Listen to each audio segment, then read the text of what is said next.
आज हम एक रोड मैप बनाएंगे जेई 2025 के लिए। ये रोड मैप किसी भी ऐसे बच्चे के लिए है जिसके पास अभी अराउंड 1 ईयर बचा है। ओके, 1 ईयर से ज्यादा ही बचा है वैसे अभी, और आप चाहते हो कि आपकी बहुत ही अच्छी रैंक है, बहुत ही अच्छी रैंक में टॉप 1000 फिनिश हो गई, एडवांस में 500 फिनिश हो गई, या इवन टॉप 10 या फर्स्ट रैंक का भी फिनिश हो गया। अब अगेन आप इसमें कहाँ एग्जैक्ट लैंड करेंगे वो आपकी करंट सिचुएशन पे भी डिपेंड करता है, लेकिन इस रोड मैप से आपकी रैंक डेफिनेटली बहुत ज्यादा बेटर तो आएगी। ठीक है, तो 3 फेजेस में मैं डिवाइड करूंगा आपकी अभी की बची हुई जेई प्रेप को। ठीक है, तो जेई 3 फेजेस में रहेगा। फर्स्ट आपकी रहेगी नाउ से लेके जून 2024 तक।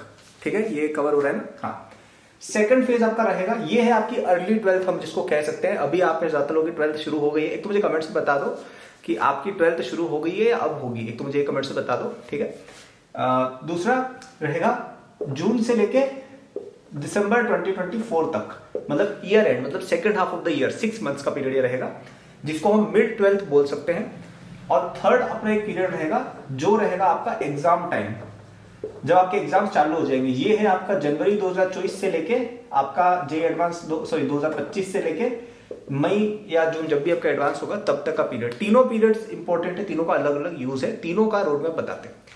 तो अभी से लेकर जून 2024 तक का मेरे हिसाब से आपका केवल एक पर्पज रहना चाहिए, वो ये है कि अगर आपने 11th में पढ़ाई ज्यादा नहीं की या की लेकिन बैकलॉग्स हैं या नहीं आ रहा है या रिवीजन बहुत सारा बचा हुआ है, आप इस पीरियड को यूज करेंगे ताकि आप ज्यादा से ज्यादा चीजें कवर कर लें और 11th की आपकी बैकलॉग 0 हो जाए। ठीक है, 12th का मैंने यहाँ पे नाम नहीं लिया है, एक कारण से नहीं लिया है क्योंकि 12th की स्टार्टिंग वैसे भी थोड़ी रिलेटिवली स्लो होती है और चीजें डिस्कनेक्टेड फ्रॉम क्लास 11th भी रहती है काफी हद तक। तो 12th आप स्टार्टिंग की समझ सकते हो, लेकिन अगर आपकी 11th इस पीरियड तक क्लियर नहीं हुई, वैसे मैं तो कहूंगा मई तक कर लो तो और बेटर है। अगर इस पीरियड तक आपकी 11th पूरी क्लियर नहीं हुई तो बाद में आपको टाइम नहीं मिलेगा, क्योंकि बाद में सिलेबस भी फास्ट हो जाता है और चीजें 11th पर डिपेंडेंट आने लग जाती है।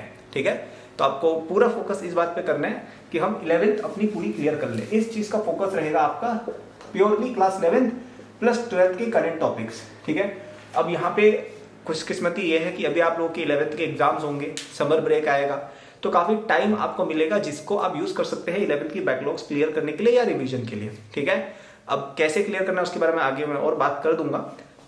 2 जून से दिसंबर। ठीक है, अच्छा, बैकलॉग क्लियर के लिए मैं एक वीडियो और सेपरेट डिटेल में बना दूंगा, चाहिए तो नोटिफाई और सब्सक्राइब कर लेना अगर नहीं हो तो अब जून से दिसंबर ये है आपका मिड 12th। तो मेरे हिसाब से ये तो सबसे इंपॉर्टेंट पीरियड है आपका 12th का, क्योंकि इस समय आपका 12th एकदम फुल गियर में चलेगा। आपसे एक्सपेक्टेड है कि आप 11th तक क्लियर कर चुके हैं सब कुछ, क्योंकि आप अगर अभी देख रहे हैं तो फरवरी से जून 4 महीने अच्छे खासा पीरियड होता है यार, आप आराम से 11th पूरी समझ सकते हो। ये जो पीरियड है इसमें आपका बहुत तेजी से सिलेबस कवर किया जाता है और 12th के बहुत डिफिकल्ट टॉपिक्स भी आते हैं। तो यहाँ पे स्टडी आवर्स इंक्रीज थोड़े करने रहेंगे, थोड़ा ज्यादा सीरियस होना पड़ेगा एग्जाम को लेकर और टाइम पास थोड़े से कम करने पड़ेंगे। ठीक है, फोकस की बात है। अभी तक आप जेई प्रेप में काफी आगे बढ़ चुके हो तो आपको पता है कि कितना एफर्ट चाहिए होता है, कितना क्या टाइम मैनेज करना है, थोड़ा आपको आइडिया हो चुका है। तो अब उस डिसिप्लिन को कंटिन्यू रखना है और आगे लेके जाना है। ये पीरियड आपका पूरा फोकस रहेगा 12th के कवरेज पर। ठीक है, 11th का रिवीजन अगर बहुत ज्यादा नहीं कर पा रहे हो कोई बात नहीं, क्योंकि हमने यहाँ पे किया है, थोड़ा थोड़ा कर लेना, थोड़ा थोड़ा टाइम देना। लेकिन मेनली 12th हमें पूरी समझ में आ जानी चाहिए इस पीरियड में, मतलब दिसंबर तक आपको कोशिश करनी 12th पूरी हमें आ गई हो, या एटलीस्ट 80 से 90% टॉपिक हमें बहुत अच्छे से आते हो। फिर आएगा आपका थर्ड फेज जो है आपका एग्जाम पीरियड। ये जनवरी 1 से लेकर आपके जेई एडवांस तक चलेगा। तो आपका भी यूजुअली जनवरी अटेम्प्ट ही होगा शायद, मोस्ट लाइकली। तो उसमें जनवरी एंड में वो होता है, तो आपके पास लगभग 30 दिन मिलते हैं या 25 दिन मिलते हैं जनवरी में, जो आप यूज करेंगे सारा सिलेबस रिवाइज करने के लिए, मॉक टेस्ट वगैरह देने के लिए। ठीक है, और जनवरी अटेम्प्ट जितना अच्छा हो सके उतना अच्छा हम देंगे।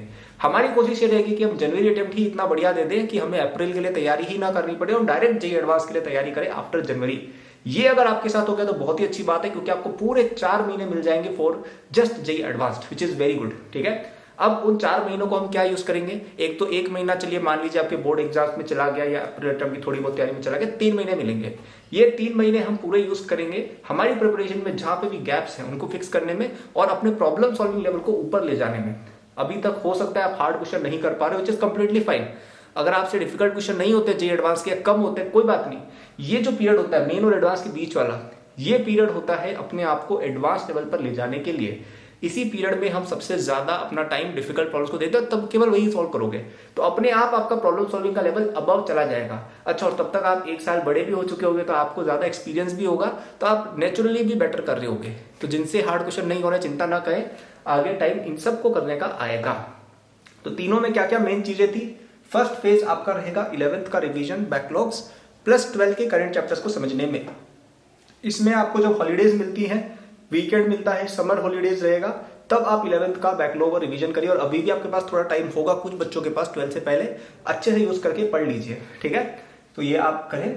सेकंड स्टेज अपना रहेगा 12th कवरेज का। अब यहाँ पे रिवीजन का टाइम यूजुअली नहीं मिल पाता है, विच इज ओके अगर आपने पहले मेहनत करके 11th अच्छे से पढ़ ली है तो। अगर नहीं पढ़ी, अभी भी टाइम पास करोगे, फिर बाद में आपको 11th पढ़ने का टाइम नहीं मिल पाएगा, ठीक है। तो 12th यहाँ पे पूरी एकदम फुल गियर में चलती है, तो 12th समझने में ही सारा टाइम चला जाता है। तो प्लीज उस टाइम को इन्वेस्ट करें अच्छे से पढ़ाई में और समझे चीजों को। और लास्ट फेज अपना रहेगा जो रिवीजन प्लस जो छोटी मोटी मिस्टेक्स रह गई प्रिपरेशन में वो, और मॉक टेस्ट। ये लास्ट फेज पूरा का पूरा प्रैक्टिस फेज रहता है। तो एक अच्छी रैंक आने वाला जो बच्चा है, जो 500 के अंडर रैंक लाता है, अब 500 के अंडर कितनी आएगी, फर्स्ट रैंक आएगी कि 499 आएगी, वो यार मैं आप पे छोड़ता हूँ। वो आपकी टैलेंट, आपकी कितनी भूख है, आप में कितना है एफर्ट डालने की क्षमता, उस पर डिपेंड करता है। लेकिन जो बच्चा ये चीजें कर लेता है कि भाई जून एंड तक 11th उसकी पूरी क्लियर है, 80-90% चीजें उसको आती है, 11th की सारी एडवांस के कॉन्सेप्ट भी आते हैं, फिर 12th भी उसमें समय रहते दिसंबर तक कर ली, सब कुछ समझ में आ गया, फिर समय रहते उसने मॉक टेस्ट भी बहुत सारे दे दिए और जनवरी अटेम्प्ट अच्छा लिया, 99.9 परसेंटाइल या अबव लिया, और फिर 4 महीने पूरा खुल के उसने एडवांस की तैयारी की। ऐसा जो बच्चा करेगा वो आराम से ऐसी रैंक लेके आ जाता है। अगर आपको दिक्कत हो रही है अपनी पढ़ाई में कि बैकलॉग बहुत ज़्यादा हो गई है, 11th का रिवाइज करने का टाइम ही नहीं मिल रहा है, 12th की क्लासेस शुरू हो गई, कुछ समझ में नहीं आ रहा है, ऐसी सिचुएशन में हो, या 11th पढ़ी ही नहीं थी, या कोचिंग खराब है, ऐसा कुछ सिचुएशन है, बहुत ही शानदार सोल्यूशन बता रहा हूँ। अभी तक अगर आपने मेरी बात सुनी है 7 मिनट, थोड़ी देर और सुन लो, तुम्हारा बहुत बड़ा भला कर दूंगा। मेरा जेई 2025 का कोर्स है जो अभी 5000 रुपीज में मिल रहा है, 50% डिस्काउंट है। आप अगर पिछले हफ्ते उसकी कॉस्ट देखते 10,000 थी, but for a few days 24 फरवरी तक आपको वो केवल 5000 में मिल रहा है। पूरा जेई एडवांस 2025 तक चलेगा। तो तुम इसकी पर डे कॉस्ट निकालो तो कुछ शायद 10 रुपये आएगी, जो ऑलमोस्ट कुछ भी नहीं है। इस कोर्स के अंदर मैंने आपके तीनों सब्जेक्ट कवर किए हैं और आपको सब कुछ एकदम बेस लेवल से पढ़ाया है। किस तरीके से पढ़ाया है ताकि आपका समय बचे, ठीक है। उस कोर्स में सबसे पहले आपको एक बेसिक्स बताया जाता है हर चैप्टर का, कि उसमें क्या क्या कॉन्सेप्ट्स हैं, फिर उसमें क्या क्या सवाल आते हैं और उनको कैसे सॉल्व करना है, ये बस, दैट्स इट। कोई फालतू का उसमें इतना उलझुल नहीं किया गया। कई सारे कोचिंग में ये प्रॉब्लम होती है कि हर चीज को 20-20, 30-30 घंटे तक पढ़ाया जाता है, तो बच्चे के पास टाइम भी नहीं होता है और वो बोर भी हो जाता है कई बार, राइट। तो अगर आपको एक टू द पॉइंट मटेरियल चाहिए कि फटाफट से 11th अपनी कवर हो जाए, that is the course for you. अच्छा, अब आप बोलेंगे कि भाई डिटेल कवरेज चाहिए, तो वो भी उसमें इंक्लूडेड है, ठीक है, वो भी इंक्लूडेड है। बट मेरा जो उसमें कवरेज है वो पूरा का पूरा आपको एक फटाफट से रिवीजन प्लस बैकलॉग कवरेज के लिए है। 11th plus 12th physics, chemistry, maths तीनों सब्जेक्ट मैंने कवर किए हैं। तो कल परसों ही मैं किसी स्टूडेंट से बात कर रहा था, वो कह रहा था कि यार इतना ज़्यादा मुझे बेनिफिट हो रहा है कोर्स से कि फटाफट मेरा काम हो रहा है, क्योंकि कोचिंग वगैरह का मैं कहीं और देखता हूँ यूट्यूब पे तो टाइम नहीं मिलता है, ठीक है। और मैं कोई बहुत बड़ा अमाउंट भी नहीं मांग रहा हूँ, इट्स जस्ट 4,999 का रहेगा। तो डिस्क्रिप्शन में फर्स्ट लिंक पे जाए, ऑनलाइन पेमेंट करें, आपको तुरंत कोर्स मिल जाएगा। सब कुछ रिकॉर्डेड आपको डे 1 पे मिल जाता है, सारे topics 11th plus 12th all 3 subjects everything, आप आराम से उनको करें। फिर हमने उसके अंदर डीपीपी, टेस्ट सीरीज सब कुछ प्रोवाइड किए, जिससे आप और अच्छे से अपनी प्रैक्टिस कर सकते हैं। कई सारे स्टूडेंट्स आप जैसे ही यूज करके आज IITs में बैठे हुए हैं, और आप मतलब मुझे थैंक यू बोलोगे, खुद को थैंक यू बोलोगे कि भाई हमने ये चीज ले ली और पढ़ाई अपनी सुधार ली, ठीक है। अभी आपके पास समय अच्छा है, 1 साल से भी ज्यादा बचा है, इन बातों को फॉलो करें। कोर्स के साथ करेंगे तो ऑप्टिमल है, ठीक है। और कोई बहुत बड़ी इन्वेस्टमेंट नहीं है, 5000 रुपीज में आपकी रैंक इतनी ज्यादा बूस्ट होगी ना, आपको खुद लगेगा यार कि बढ़िया क्या ये चीज अपन ने लेके पढ़ ली, अपनी जेई बच गई। इतना मैं आपको कॉन्फिडेंस दे रहा हूँ और मैं क्या बोल सकता हूँ। फिर भी आप नहीं लेना चाहते हो, कोई बात नहीं, मैं समझता हूँ। लेकिन नहीं लेने का एक रीजन भले ही हो सकता है कि आप ऑलरेडी अच्छा कर रहे हैं। अगर आप नहीं अच्छा कर रहे हैं, और मैं आपको कह रहा हूँ, गारंटी दे रहा हूँ, आप उस कोर्स में पैसे इन्वेस्ट करो और उसको पूरा पढ़ो, मैं आपको गारंटी दे रहा हूँ आप में इंप्रूवमेंट दिखेगा, 101% दिखेगा, प्रोवाइडेड आप मेहनत लगाने को तैयार हो, ठीक है। तो इतनी कम कॉस्ट में अगर आपको कोई बंदा इस तरह की गारंटी दे सकता है कि आपकी रैंक, आपकी मार्क्स, आपकी परफॉर्मेंस इंप्रूव ही होगी, प्रोवाइडेड आप मेहनत करें। अब लेके छोड़ दिया उससे तो कुछ नहीं होगा, लेकिन अगर आप मेहनत डालेंगे, मैं आपको गारंटी दे सकता हूँ इस कोर्स से आपका बेनिफिट होगा। आपकी कोचिंग वाले आपको शायद ना दे गारंटी, वो बोल देंगे कि भाई सदक्शन हम गारंटी नहीं करा सकते, मैं करा रहा हूँ, प्रोवाइडेड मेहनत की और एग्जाम के दिन गड़बड़िया करके नहीं आए तो। सो that was the video, thanks lot for watching. तीनों बातें प्लीज फॉलो करना, ठीक है। कोर्स नहीं ले रहे हो तो भी इनको आप अपनी खुद की कोचिंग या मेटेरियल के साथ भी लगाओगे ना तो भी काफी अच्छा आपका हो जाएगा, ठीक है। एंड अगर आप मेरे साथ पढ़ते हो तो बिल्कुल ही हो जाएगा, ठीक है। So that was the video, thank you for watching, like subscribe कर देना। If you want to buy the course, link is in description, but buy it before or on 24 February, ठीक है। उसके बाद उसकी कॉस्ट वापस से 10,000 हो जाएगी, फिर आप बोलोगे कि यार आप महंगी चीजें ले सकते हो, ठीक है। Thank you for watching, bye.